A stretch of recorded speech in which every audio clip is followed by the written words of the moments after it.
Ciao amici, ben ritrovati ai video di PhotoArt.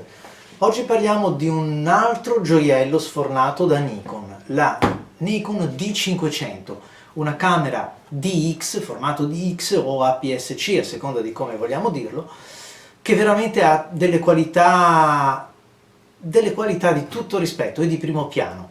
Sono Stefano Medici e ve la racconto fra poco.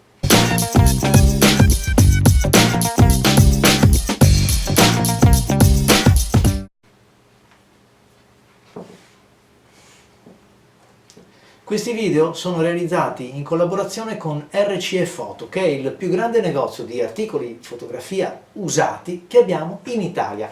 Ma attenzione, l'usato è quello garantito, quello buono, controllato, verificato e sul quale avete anche la garanzia, che è una bella differenza. Allora, occupiamoci un pochettino di questa fotocamera. Vi risparmio l'unpackaging, cosa c'è nella confezione? La tracolla, la batteria, il caricabatteria, il cavo, tutto quello che serve, ma insomma ve lo andate a vedere in tanti video che circolano nel web. A noi interessa sapere come funziona questa camera. Allora, l'ho avuta per un po' di tempo, poi quando è arrivata la D850 l'ho venduta, perché comunque lo vedremo in un video particolareggiato, più o meno fanno, dico più o meno, la stessa cosa. E allora, parliamo di questa. È una fotocamera arrivata recentemente e devo dire la verità, mi ha sorpreso fin quando l'ho maneggiata, perché innanzitutto è compatta, può ricordare la 750, ma è più solida, è meno giocattolone nel senso buono, cioè dà veramente una sensazione di robustezza, di solidità, anche perché Nikon lo sa, è una camera alla quale andranno attaccati dei super teleobiettivi, quindi roba pesante, anche la baionetta deve essere bella resistente, il bocchettone in solido con tutto il corpo camera, quindi senza dubbio dal punto di vista dell'handling, della qualità percepita, assolutamente un bel 10, però a noi più che la forma interessa la sostanza. Allora andiamo a vedere la sostanza. Il sensore è un 21 megapixel. Di per sé non è nulla di stratosferico, perché sappiamo che ci sono delle fotocamere che fanno anche meglio in termini di pixel, però è davvero la tecnologia, la qualità che permea questa macchina che la fa da padrone e la fa veramente preferire a tutte le altre. Devo essere onesto, avendo più sistemi, più corredi, perché come ogni fotografo insomma si cerca di prendere il meglio dall'uno e dall'altro. Vi dicevo, per onestà, Nikon ha dato una spallata al mercato con queste due fotocamere, perché Canon al momento, per esempio, non ha il corrispettivo qualitativo che c'è che troviamo oggi in Nikon, né con la 7D Mark II, sperando che arrivi presto la Mark III, se si chiamerà così, né con la 5D SR, che ormai, come tutte le fotocamere, cioè come tutte le attrezzature del mercato tecnologico, dopo 4 anni, quindi un gap importante, risente di tutta questa differenza di progettazione e anche di realizzazione. Allora, corpo camera bello, solido, massiccio, però anche molto leggero, anche molto governabile. L'impugnatura è un'impugnatura profonda, quindi mi permette di ancorare la mano anche senza il pollice, perché il pollice magari mi serve dietro per i comandi. 21 megapixel, ma sono buoni, sono di quelli buoni. La nitidezza è molto vicino a quella della D850, non c'è il filtro e si vede perché c'è una nitidezza che vi fa sbalordire ai primi scatti. Però attenzione, anche il rovescio della medaglia, è una camera esigente, cioè gli obiettivi di media qualità, parlo anche di zoom con un fattore di moltiplicazione abbastanza elevato, possono apparire persino impastati, cioè possono lavorare meglio su fotocamere su una D300, su una serie D con 4 cifre che su questa. Questa è esigente, questa è una piccola, perché compatta, perché piccola, professionale, infatti ha tutte le qualità professionali di una fotocamera di rango. Le immagini sono belle, i JPEG sono gli stessi, posso dire, come qualità della D850, un po' troppa nitidezza, ma ve la giocate con i picture style in camera, e poi comunque penso che la maggior parte di voi scatti con il RAW e quindi abbia tutte le possibilità di accomodare la mascheratura e il contrasto secondo le proprie esigenze. velocissima, è un Velociraptor, basta appoggiare il dito sul pulsante di scatto e scatta. In questo è meglio anche della D850 perché comunque lo specchio è piccolo, quindi tutto avviene ancora più reattivamente, c'è meno massa, meno mole da spostare.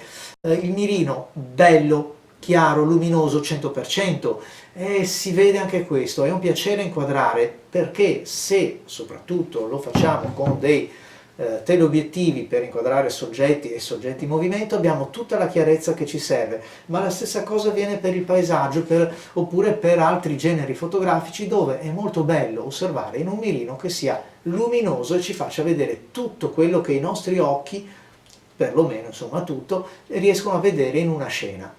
Il display, sul display ho letto più di qualche critica, però onestamente io non sento di muovere. È vero che non è un display di quelli basculabili, spostabili dal corpo camera come per esempio fanno altre case, anche Canon. È vero che rispetto alla qualità costruttiva della camera sembra un po' gracilino, però sembra, perché tutto sommato l'ho usato per qualche foto insomma, nelle quali serve o inginocchiarsi, sdraiarsi eccetera, oppure si ricorre a un display. Devo dire la verità che l'articolazione c'è tutta quella che serve, si incastra, è leggera, insomma io non sento di muovere critiche in questo senso, a meno che abbiate delle mani veramente forzute e strappiate le cose, il display funziona bene così.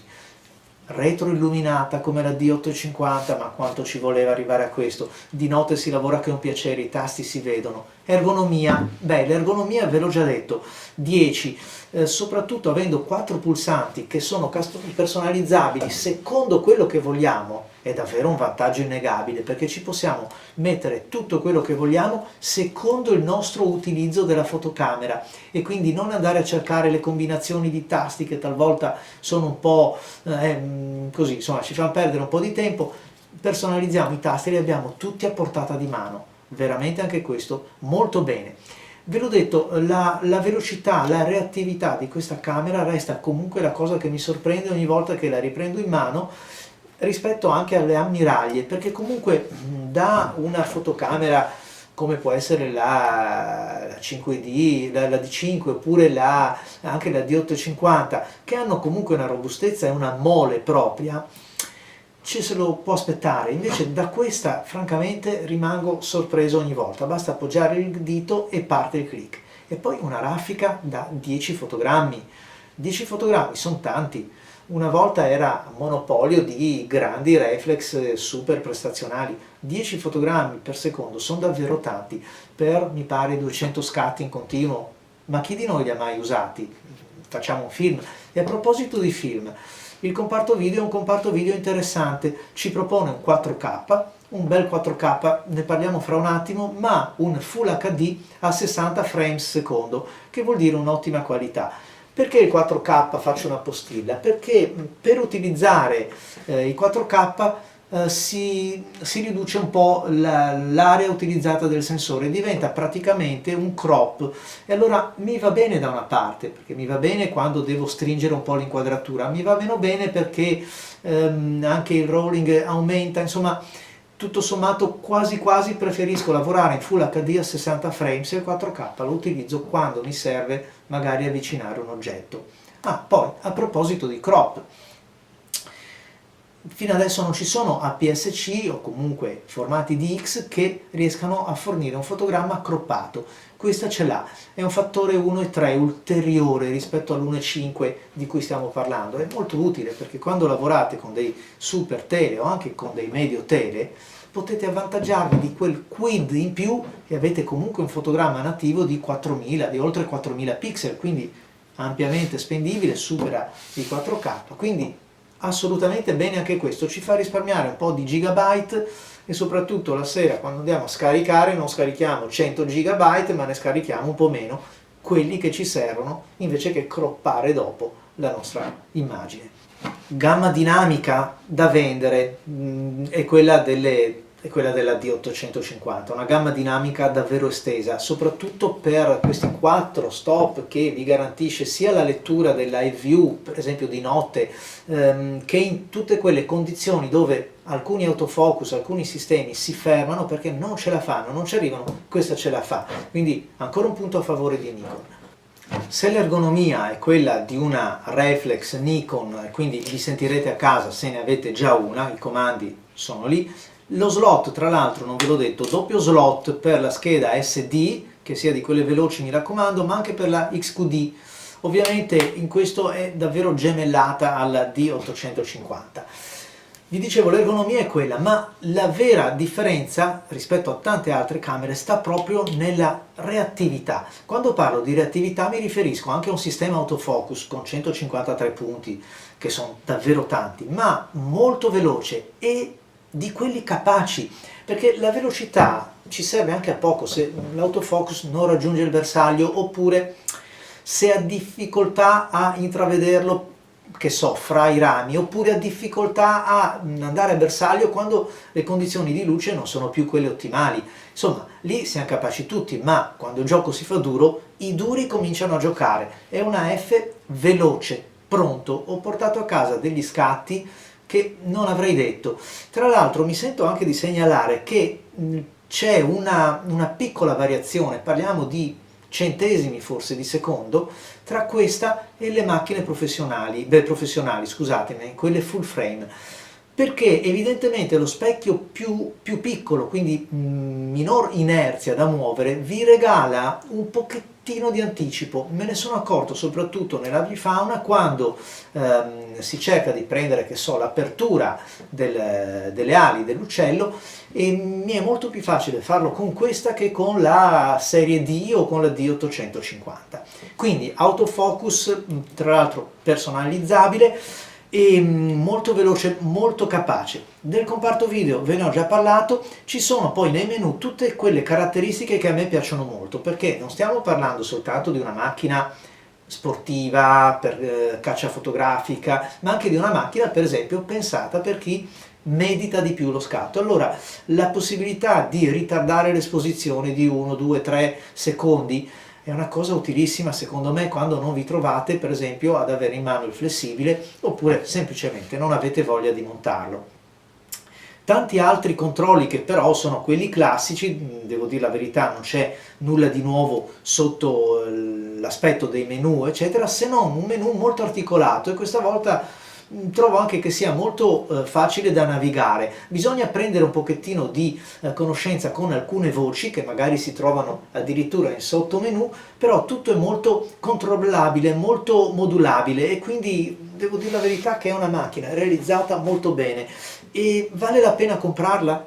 Assolutamente sì, tanto più se la trovate nel mondo dell'usato, perché da nuova, non nascondiamoci, la qualità si paga e quindi il suo prezzo ce l'ha, però vi ripagherà con foto che difficilmente, vi dico, vedrete con altre fotocamere, perché è molto molto performante, soprattutto se avete dei belli obiettivi da mettergli sopra. Vi ringrazio per essere stati con me anche questa volta, lo so, sono un chiacchierone, ma le cose da dire sono tante e mi dispiacerebbe liquidare la prova di una macchina come questa in 2-3 minuti. Quindi grazie a tutti, se vi piace iscrivetevi al canale e ai prossimi video. Ciao!